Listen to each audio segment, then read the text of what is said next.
तेजी बोलो, कहाँ गया पैसा? बीच में गया। आपके कमाई का 50% पैसा कहाँ गया? बीच में चला गया। जहाँ बिल नहीं लोगे तो सामान नहीं मिलेगा, और बाजार में बिल मांग लोगे तो सामान नहीं मिलेगा। बात समझ आ रही है? तो जैसा कि हम सभी लोग जानते हैं कि हर इंसान किसी न किसी का ग्राहक है। यस या नो? सही बात है ना? देखिए, अगर एक डॉक्टर है तो सब्जी तो खरीदता ही होगा, तो सब्जी वाले का कस्टमर बना कि नहीं, है ना? अगर एक पुलिस वाला है तो कहीं ना कहीं राशन लाता होगा, तो राशन वाले का कस्टमर बना कि नहीं, बना ना? मतलब हर एक इंसान, चाहे वो किसी भी प्रोफेशन में हो, कोई भी काम करता हो, एक दूसरे का कस्टमर बनता है। यस या नो? बनता है कि नहीं बनता है? सेम उसी तरीके से ये सिस्टम है दोस्तों। जैसे ये आपके सामने ये लोग खड़े हैं, ये सिस्टम काम कैसे करता है वो मैं आप लोगों को बताने जा रहा हूँ। जब हमें कोई भी चीज की जरूरत पड़ती है, कोई भी सामान हम लाते हैं, बाजार में जाते हैं, तो ये कस्टमर बन के जाते हैं। क्या बन के? सही बात है। जैसे ये भाई साहब मान लीजिए कस्टमर है, कस्टमर बनकर कोई भी सामान लेना होता है तो बाजार में जाते हैं, जिसको हम ग्राहक भी बोलते हैं। सही बात है। अब ये कस्टमर बन करके कहाँ जाते हैं? एक रिटेलर भाई साहब पास। किसके? रिटेलर यानी लाला जी। क्या लाला जी अपने घर में कोई सामान बनाते हैं? नहीं ना, वो ले आते हैं अपने से बड़ी दुकान, जिसको बोलते हैं होलसेल दुकान। सही बात है। होलसेल दुकान से लेकर आते हैं। क्या होलसेल वाला अपने घर में सामान बनाता है? तेल मसाला हल्दी नमक चाय पत्ती? नहीं ना। होलसेल वाला कहाँ जाता है? डिपो वाले के पास। किसके पास? डिपो, डिस्ट्रीब्यूटर, जो जिला लेवल में एक ही होता है, डिपो। डिपो वाला क्या अपने घर में तेल मसाला हल्दी नमक सर्फ साबुन बनाते हैं? नहीं बनाते ना, वो और आगे से लाते हैं। डिपो वाला किससे मंगवाते हैं? कंटेनर वाले से। किससे? कंटेनर, C&F से। कंटेनर का काम होता है फैक्ट्री से माल उठाना, स्टेट बाय स्टेट पहुंचा देना। सही बात है ना? वो जो बड़े बड़े लंबे लंबे ट्रक होते हैं उसको कंटेनर बोला जाता है। तो ये कंटेनर से डिपो वाले माल मंगवाते हैं दूसरे स्टेट से, क्योंकि सभी एक ही स्टेट में सारी कंपनियां नहीं मौजूद है। कोई हिमाचल में है तो कोई गोवा में है तो कोई अमृतसर में, कोई कहीं। सही बात है ना? तो ये कंटेनर की व्यवस्था हमारे देश में इसीलिए किया गया है। अब कंटेनर क्या करता है? माल सीधा कहां से लेके आता है? कंपनी से। कहां से? बात समझ आ रहा है आप लोग को? कंटेनर भी अपने घर में कोई सामान नहीं बनाते हैं, वो सीधा कंपनी से माल लेकर के, कहां से? कंपनी से। अब कंपनी से जब कोई माल उठाते हैं कंटेनर, और डिपो वाले को दे, जब कंपनी आती है इनसे ना सामान लेने के लिए, कंटेनर वाले से और डिपो वाले से जब कंपनी बोलती है कि सामान मेरा ले लो, तो ये लोग क्या बोलते हैं? भाई आपके सामान को कौन जानता है? पहले तो लोगों को पता होना चाहिए कि आपने बनाया क्या, आपने बनाया क्या। तो इन्होंने क्या किया है? अपने सामान का प्रचार करने के लिए, टीवी पे ऐड चलाने के लिए, पेपर में प्रचार करने के लिए इन्होंने क्या किया? कंपनी वालों ने बीच में एक सेलिब्रिटी को रखा, जिसको हम हीरो हीरोइन या क्रिकेटर बोलते हैं। सही बात है ना? बीच में इनका वो सपोर्ट लेता है कंपनी वाला, इनके द्वारा प्रचार करवाता है। जैसे अमिताभ बच्चन जी बोलते नहीं है, ठंडा ठंडा कूल कूल नौतन, बोलते हैं ना, ऐसे इनसे प्रचार कराया जाता है। अच्छा, कोई भी सेलिब्रिटी क्या फ्री में प्रचार करता है? नहीं ना, पैसा लेता होगा। क्या 1-2 लाख में काम चल जाता होगा? नहीं, करोड़ों रुपया लेता है। कितना? करोड़ों रुपया वो लेता है। तो ये प्रचार करने वाला करोड़ों रुपया ले लेता है। अब समझ लीजिए, अगर ये कंपनी ने 5 रुपए का पेन बनाया, कितने का? बड़े ध्यान से समझना, मैं आपको ये बताने की कोशिश कर रहा हूं, आप मेहनत तो कर रहे हो, परिश्रम तो कर रहे हो, पैसा तो कमा रहे हो, बहुत ज्यादा दिन रात तो लगा रहे हो, लेकिन पैसा बच क्यों नहीं रहा? मैं ये क्लियर करना चाहता हूं। देखो, जब पता चल जाए पैसा क्यों नहीं बच रहा है, तो पैसा बचना शुरू। सही बात है कि नहीं? तो आज हम आपको बताएंगे पैसा क्यों नहीं। मान लो कंपनी है, इन्होंने 5 रुपए का पेन बनाया। कितने का? 5 का बनाया। तो क्या ये 5 रुपए का पेन इधर से करोड़ों रुपया का प्रचार होते हुए, इतने लोगों के पास होते हुए, ये 5 रुपया का पेन क्या कस्टमर के पास 5 में मिलेगा? हाँ जी, बात समझ में आई आपको? नहीं है? दोबारा बता दो। कंपनी ने 5 का सामान बनाया। ये बाजार की बात कर रहा हूं। किसकी बात? बाजार की। आज आप जो वहां बैठे हो ना, अभी मैं लास्ट में बात ले आऊंगा, लेकिन ये बात बाजार की हो रही है, जहां से आपके घर में कपड़ा, तेल मसाला, हल्दी नमक चाय पत्ती सब कुछ आता है। तो ये कंपनी ने 5 का सामान बनाया, इन भाई साहब से करोड़ों रुपया देकर प्रचार करवाया। सही बात है ना? अब ये करोड़ों रुपया प्रचार किए, तो ये अपने घर से कंपनी नहीं देती है, इस पेन के ऊपर वो डाल देती है पैसा। तो यहां से चला करोड़ों का प्रचार, इनके पास आया, C&F डिपो के पास, होलसेलर, कंटेनर के पास, अपना रिटेलर के पास, उसके बाद यहाँ आ गया कस्टमर के पास। अब 5 का सामान वहां से चला, क्या यहाँ 5 में मिलेगा? हाँ जी, नहीं ना। 5 का भाई साहब जब यहाँ से पेन बनाते हैं भाई साहब, तो अपना पैसा 1 रुपया डालकर 5 रुपए का तैयार हुआ, 1 रुपये कमाई डालकर इनको 6 रुपया में देते हैं। ये भाई साहब यहाँ पे 7 रुपये में पहुंचाते, 1 रुपया भी कमाते, यहाँ 8 में पहुंचाते हैं होलसेल के पास। होलसेल वाला 1 रुपया कमाता है और रिटेलर भाई साहब को 9 रुपया में देता है और 9 रुपया रिटेलर भाई साहब लेते हैं, तो इनको कस्टमर को कितने में, यानी बना 5 रुपए में और पहुंचा 10 रुपए।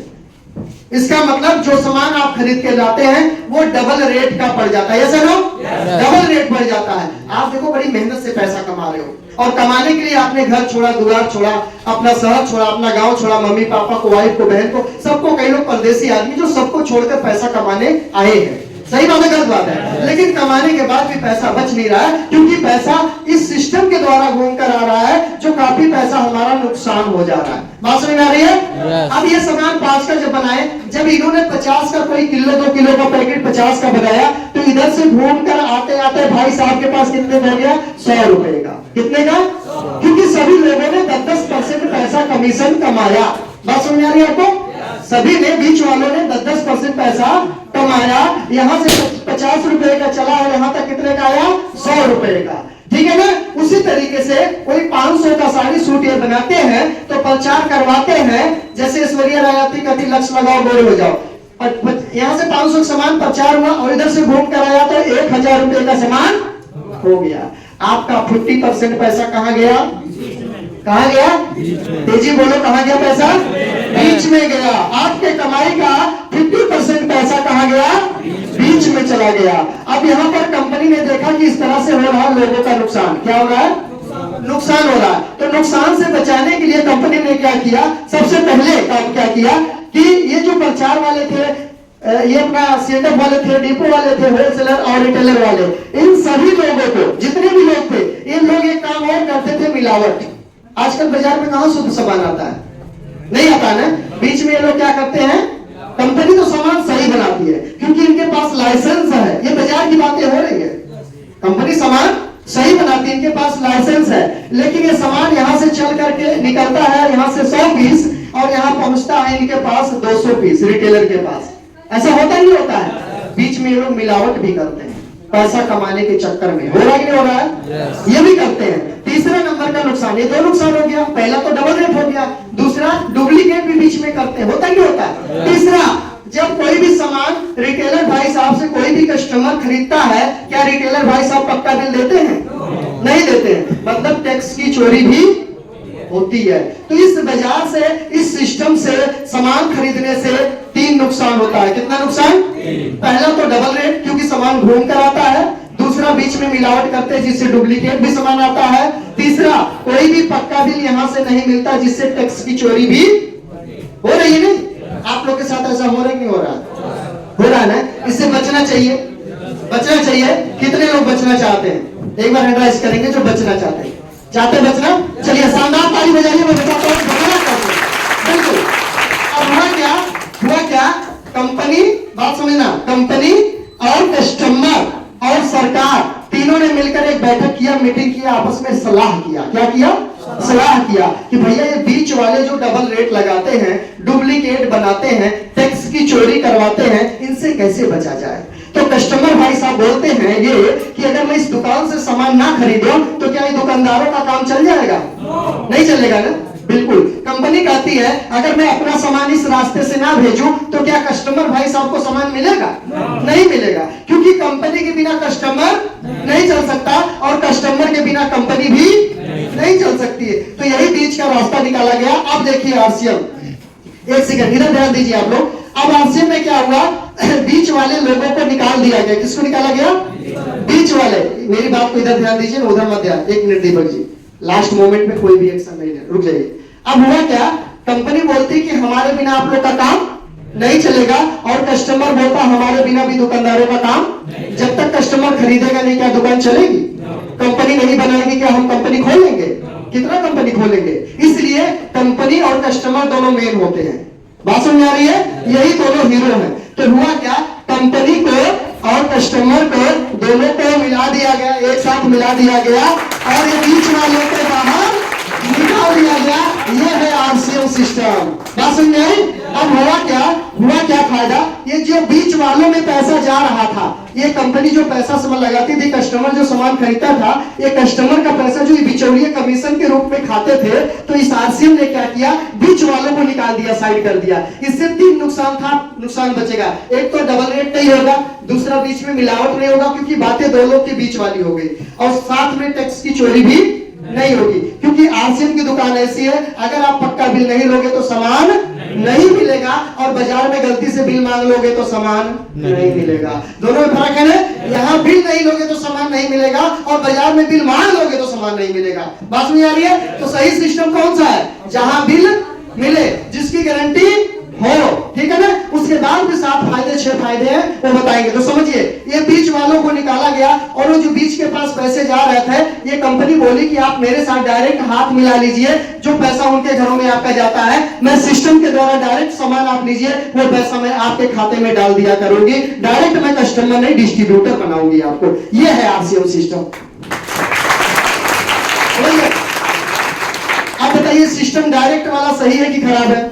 सही है। आजकल आप लोग देखते हैं, जब बैंक में पैसा निकालने जाते थे पूरा दिन लग जाता था, लेकिन अब बैंक जाने का टेंशन, समय बचा, जाने का समय, फॉर्म भरने का समय, लाइन लगाने का समय बचा है। वहां पे कैशियर से तू मैं करने का, कई बार नंबर लगाने के बाद भी कैशियर बोलता पैसे खत्म, होता था ना। अब खत्म क्या, अब जाना ही नहीं, खाता खुल गया, एटीएम बन गया, बैंक जाए बाहर में, मोबाइल सब टिक टक टिक करके इधर उधर भेजना वाला। सही हो रहा नहीं हो रहा? मतलब डायरेक्ट सिस्टम में बहुत फायदा है ना, डायरेक्ट हो गया सिस्टम, डायरेक्ट हो गया। अब इसमें क्या होगा, यहाँ से कई सारा फायदा, ये कंपनी से कस्टमर को 6 फायदे मिलेंगे। कितने फायदे?